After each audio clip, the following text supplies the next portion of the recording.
Ma'am जैसे stress और anxiety को कंट्रोल करने के लिए कुछ तुरंत काम करने वाले सेल्फ हेल्प टिप्स क्या है? नौकरी पेशा लोगों में बर्नआउट की समस्या बढ़ रही है, इससे कैसे बचें? मैम सोशल मीडिया युवाओं के मानसिक स्वास्थ्य को किस तरह प्रभावित कर रहा है? नमस्कार, मैं सेजल और आप देख रहे हैं इनबिसन न्यूज। आज हम बात करने जा रहे हैं एक बेहद अहम विषय पर, मानसिक स्वास्थ्य। आज की भागदौड़ भरी जिंदगी में मेंटल हेल्थ इशू तेजी से बढ़ रहे हैं। इन्हीं सवालों के जवाब जानने के लिए हमारे साथ मौजूद है जूही मालविया जी, जो एक मनोचिकित्सक है। मैम आपका हमारे स्टूडियो में बहुत बहुत स्वागत है। तो चलिए जानते हैं कि मानसिक स्वास्थ्य आखिर होता क्या है। मानसिक स्वास्थ्य का सही अर्थ क्या है? शुक्रिया मुझे आज यहाँ ये अवसर देने के लिए। जब हम मानसिक स्वास्थ्य की बात करते हैं, इसमें दो चीजें हैं, एक जो आपका ब्रेन और एक जो आपका माइंड। जब हम ब्रेन की बात करते हैं तो हमारी नसों की स्वास्थ्य, हम लोग का बोलना चलना, ये सारी चीजें उसमें आ जाती है। और जब हम माइंड की बात करते हैं तो इसमें हमारा मूड कैसा है, हमारी नींद कैसी है, ये सारी चीजें इसमें आ जाती है। तो अच्छा मानसिक स्वास्थ्य मतलब जहां आप अच्छे से अपनी सोच सकते हैं, रैशनली सोच सकते हैं, रोजमर्रा की अपनी जो लाइफ है आसानी से जी सकते हैं, नींद आपकी अच्छी रहे, आपका मन शांत रहे। अच्छा मैम, आजकल की जीवन शैली में मानसिक रोगों के बढ़ने का मुख्य कारण क्या है? देखिए, सबसे पहले तो सबसे बड़ा रीजन है हमारी लाइफस्टाइल, है ना। आजकल जो हमारी लाइफस्टाइल है वो एक आप अपना जो स्मार्टफोन होता है उसके जैसे समझ सकते हैं, जहाँ बहुत सारे ऐप्स खुले हैं, बहुत सारे नोटिफिकेशन आ रहे हैं और साथ में बैटरी कम है। तो क्या होता है, मोबाइल हीट अप हो जाता है, हैंग हो जाता है। उसी प्रकार से जब हम लोग लाइफ को आज देखें, हमारे पास इतने सारे प्रेशर्स है, लाइफ एकदम भागदौड़ भरी हुई है, तो ये समय पे भी क्या होता है, और हम रेस्ट लेते नहीं है, रुकते हैं नहीं ही, तो वो हमारी बॉडी भी कहीं ना कहीं गिव अप कर देती है। तो एक कारण ये हो गया। दूसरा, देखिए मानसिक तकलीफ जो थी, तनाव जो था, वो बहुत समय से था, आज नहीं आया है। लेकिन जो चीज है कि अवेयरनेस बढ़ गई है, तो ज्यादा लोग सामने आ रहे हैं, तो वो भी एक कारण है कि ऐसा लगता है कि अच्छा मानसिक बीमारी बढ़ गई है। पर दोनों चीजों के कारण ही ये आज हमें ज्यादा देखने को मिल रहा है। मैम लोग अक्सर सैडनेस और डिप्रेशन के बीच अंतर नहीं कर पाते, आप इसे कैसे समझाएगी? देखिए, सैडनेस एक तरीके से मौसम के जैसा है, आज बारिश हो गई, कल धूप है ना। और जब हम डिप्रेशन की बात करते हैं तो ये लंबा चलता है, कम से कम 2 हफ्ते से ऊपर जब उदासी चले तब हम इसको डिप्रेशन में बोलते हैं। दूसरा, अक्सर सैडनेस के पीछे एक कोई ना कोई कारण रहता है, एक बहुत ही नॉर्मल इमोशन है। जैसे हम खुश होते हैं, हम उदास होते हैं, है ना। तो कुछ हो गया, किसी से रिश्ता टूट गया, या एग्जाम अच्छी नहीं गई, है ना, किसी से झगड़ा हो गया, तो हमें उदासी लगती है। लेकिन वही जब हम डिप्रेशन की बात करें, इसमें जरूरी नहीं है कि कोई कारण हो, और इसमें मूड के अलावा आपके शरीर के और माइंड के और भी हिस्से अफेक्ट होते हैं। जैसे कि अगर हम बोले कि नींद नहीं आना, या बहुत ज्यादा नींद आना, भूख असर हो जाना, भूख नहीं लगना, या बहुत ज्यादा भूख लगना, स्ट्रेस ईटिंग करना, या किसी भी चीज में मन नहीं लगना, ना दोस्तों के साथ बाहर जाने में। वही अगर आप उदासी देखें तो कोई चलो बाहर ले गया, कोई मिलने आ गया तो अच्छा लग जाएगा, कोई जोक सुन लिया तो अच्छा लग जाएगा। लेकिन जब डिप्रेशन की बात करते हैं, ये नहीं होता है वहां पे, ये बहुत लंबा चलता है।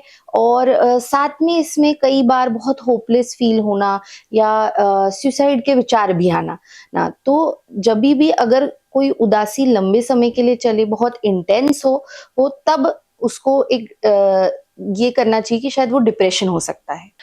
मैम जैसे हमारे समाज में मानसिक स्वास्थ्य को लेकर आज भी कलंक जुड़ा है, इसे कैसे दूर किया जा सकता है?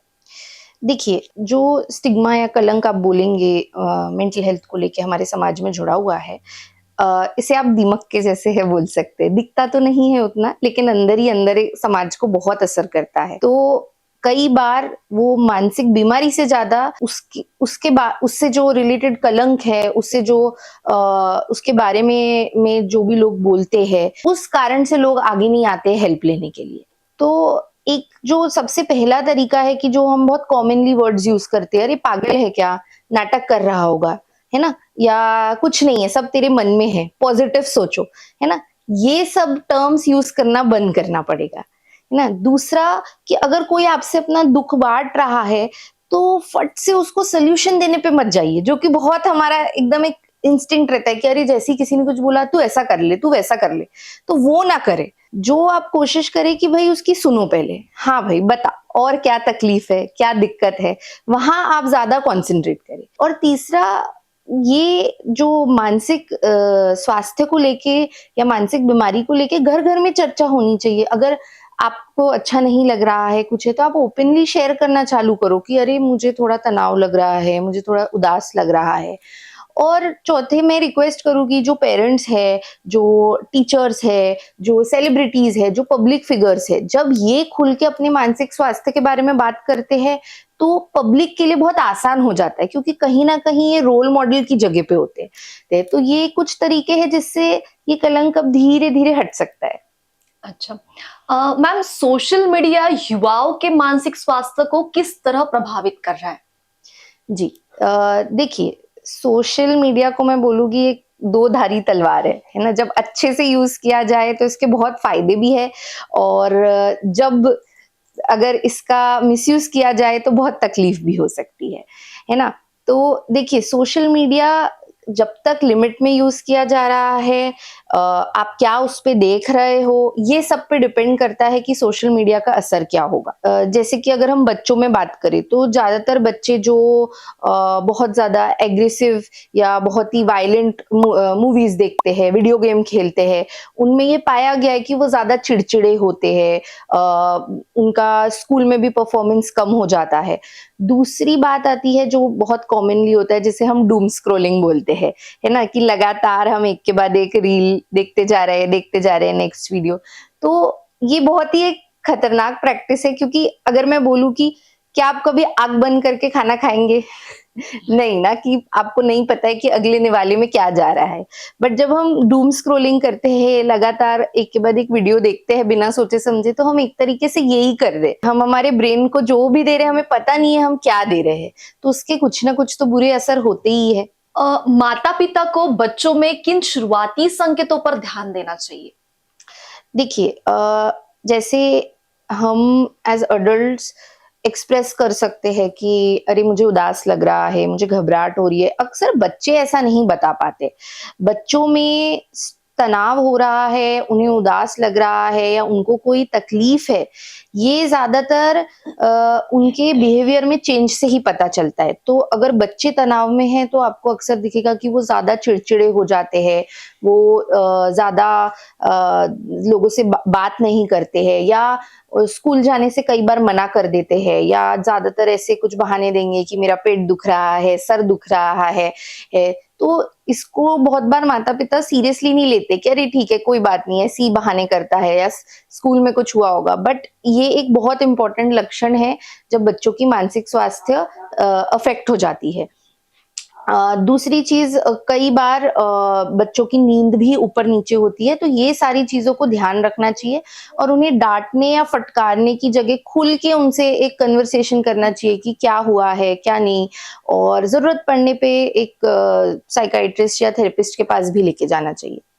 अ, परीक्षा का तनाव और करियर की चिंता से जूझ रहे छात्रों के लिए आपकी क्या सलाह है? देखिए, मेरी छात्रों के लिए एक ही सलाह है कि मार्क्स सब कुछ नहीं होते, है ना? आप अगर देखें तो मार्क्स, लोग अक्सर मार्क्स की रेस में लगे रहते हैं, लेकिन कोई भी आप करियर बनाने जाओ वो एक मैराथन ज़्यादा होता है ना? जैसे मैराथन में कितना तेज़ आप भागते हो, उससे के अलावा और भी चीज़ें रहती है, जैसे कि आपने पानी कितना पिया है, आपकी ब्रीदिंग कंट्रोल्ड है कि नहीं है। उसी प्रकार से बहुत सारे बच्चे मार्क्स तो बहुत अच्छे लाते हैं, लेकिन कहीं न कहीं उनके सोशल स्किल्स बोल लो या उनके इमोशंस कंट्रोल करने का तरीका, ये सारी चीज़ें इतनी पुअर होती है कि वो कोप अप नहीं कर पाते हैं। वो आज जब बाहर जाते हैं कॉलेज में या आगे जॉब करने जाते हैं तो उनको बहुत तकलीफ होती है। तो इसीलिए ये बहुत ज़रूरी है कि आप सिर्फ मार्क्स पे नहीं फोकस करें, आप अपने ओवरऑल डेवलपमेंट पे फोकस करें। और पेरेंट्स से भी मैं यही कहना चाहूँगी कि आप कितना भी अपने बच्चों को मार्क्स के लिए पुश करें, लेकिन अगर वो बच्चा खुश ही नहीं है, वो बच्चा मेंटली या अपने मानसिक स्वास्थ्य उसका अच्छा ही नहीं है, तो वो कभी ना कभी तो उसका ब्रेकडाउन हो जाएगा, है ना? तो इसीलिए बहुत ज़रूरी है कि हम उसका ओवरऑल डेवलपमेंट देखें और मैं बच्चों को कहूँगी कि आप बाकी भी अपने एरियाज़ कल्टीवेट करो कि अगर आप स्पोर्ट्स में अच्छे हो तो वहाँ भी टाइम दो। थोड़ा बहुत आप यहाँ भी ध्यान दो कि आपको बराबर समय पे रेस्ट मिले, क्योंकि बहुत बार ऐसा आजकल होता है कि बच्चे दिन भर स्कूल से आते हैं, फिर ट्यूशन जाते हैं और उसके बाद फिर होमवर्क करते हैं। तो वो जो खेलना है, फिजिकल एक्टिविटी जो बहुत ज़रूरी है, ना ही सिर्फ बॉडी के लिए पर ब्रेन के लिए भी, वो बहुत अब कम होती जा रही है। मैम, जैसे एक व्यक्ति को कब समझ लेना चाहिए कि उसे अब किसी प्रोफेशनल की ज़रूरत है? जी, देखिए, अगर मैं सबसे पहले तो बोलना चाहूँगी कि लोग अक्सर समझते हैं कि मेरे पास तभी लोग आते हैं जब बहुत बड़ी उनके लाइफ में कुछ प्रॉब्लम हो, है ना? जैसे कुछ ब्रेकअप हो गया है या फिर कोई उनके फैमिली का या दोस्त चल बसा हो, ऐसा कुछ। बट बहुत ही कॉमनली मेरे पास जो लोग आते हैं वो बहुत रोजमर्रा की तकलीफों के लिए आते हैं। घर पे चालू कुछ झगड़े रे या काम पे बॉस ने डांट दिया हो, एग्जाम अच्छी नहीं गई हो, ऐसी चीजों के लिए आते हैं ज्यादातर। और सही में देखा जाए तो ये छोटी छोटी चीजें ही धीरे धीरे करके छोटा छोटा जो तनाव बनाती है वो ही एक बड़े तनाव में बदल जाता है, और जो बहुत फिर लॉन्ग टर्म चलता है। जैसे कि आप देखो, कोई अगर दीवार में छोटे छोटे क्रैक आते हैं, आप उसको ठीक नहीं करो तो कभी ना कभी तो वो दीवार गिर जाएगी। तो इसमें भलाई क्या है कि जब अपन रुके जब तक दीवार गिर जाए, या वो छोटे छोटे क्रैक्स को तभी हम ट्रीट कर दे। तो जब मानसिक स्वास्थ्य को लेके बात आती है, अगर आपको लग रहा है कि आपके मूड में बहुत चेंजेस आ रहे हैं, बहुत लंबे समय के लिए आपको उदासी लग रही है या घबराहट हो रही है, ये सब के कारण आप अपनी रोजमर्रा की लाइफ नहीं जी पा रहे हो, है ना? काम पे नहीं जा पाते हो, काम मिस होता है, नींद नहीं आ रही है या ज्यादा आ रही है, भूख नहीं लग रही है, ज्यादा भूख लग रही है, तब ये जरूरी है कि आप समझ ले कि नहीं, अब मुझे किसी की हेल्प लेना चाहिए। क्या मानसिक रोगों के इलाज के लिए दवाई लेना हमेशा ज़रूरी होता है या केवल काउंसलिंग से काम चल सकता है? देखिए, दवाई और काउंसलिंग अक्सर एक पूरा ट्रीटमेंट बनाती है ना? अगर एक ले रहे हो तो दूसरी नहीं ले सकते हो, ऐसा नहीं है। पर ये भी समझना ज़रूरी है कि कब क्या ज़रूरी होती है। अक्सर लोग पहले काउंसलर के पास चले जाते हैं या थेरेपिस्ट के पास चले जाते हैं, या जब साइकियाट्रिस्ट के पास आते हैं तो बोलते हैं नहीं, हमें दवाई नहीं चाहिए, हमें सिर्फ थेरेपी चाहिए। पर ये हम कैसे डिसाइड करते हैं कि किसी को थेरेपी की ज़रूरत है, दवाई की या दोनों की? देखिए, बहुत सिंपल सा फंडा है। मान के चलिए, अगर आपको खाँसी है और आप शुरुआत में ही ध्यान रख लेते हैं, ज़्यादा बाहर का नहीं खाते हैं, गर्म पानी पीते हैं, गरारे करते हैं, तो वो खाँसी अपने आप 3-4 दिन में बैठ जाती है। बट वही अगर आपने ध्यान नहीं रखा और ये खाँसी बढ़ती गई, तो फिर आखिर में आपको एंटीबायोटिक्स लेने पड़ते हैं। हाँ, गरारे भी करने पड़ेंगे, गर्म पानी भी पीना पड़ेगा, पर साथ में दवाइयों पे भी आपको थोड़ा-सा डिपेंड करना पड़ेगा। उसी तरह मानसिक बीमारियाँ भी हैं, जब आप उन्हें लंबे समय तक चलने दो, तो ज़्यादा ट्रीटमेंट के हमें तरीके यूज़ करने पड़ते हैं। तो कई बार जब लोग शुरू में ही आ जाए, जब दिक्कत बस चालू हुई है, तो कई बार सिर्फ काउंसलिंग से मदद हो जाती है। बट जब ये बहुत लंबा चलता है, लोग अक्सर, जो कि होता है, जब तक लोग हमारे पास आते हैं वो बहुत समय से जूझ रहे होते हैं वो तकलीफ से तो तब अक्सर दवाई और काउंसलिंग दोनों की जरूरत पड़ती है। दूसरा, कारण पे भी रहता है। कई बार जो कारण है, कोई प्रॉब्लम है, वो सॉल्व होके, बात करके, काउंसलिंग से, थेरेपी लेके सॉल्व हो जाती है। लेकिन कई बार अगर ब्रेन में, बॉडी में कोई हॉर्मोन्स ऊपर नीचे है, तो वहां पे हमें दवाइयां यूज करनी ही पड़ती है। मैम, जैसे स्ट्रेस और एंजाइटी को कंट्रोल करने के लिए कुछ तुरंत काम करने वाले सेल्फ हेल्प टिप्स क्या है?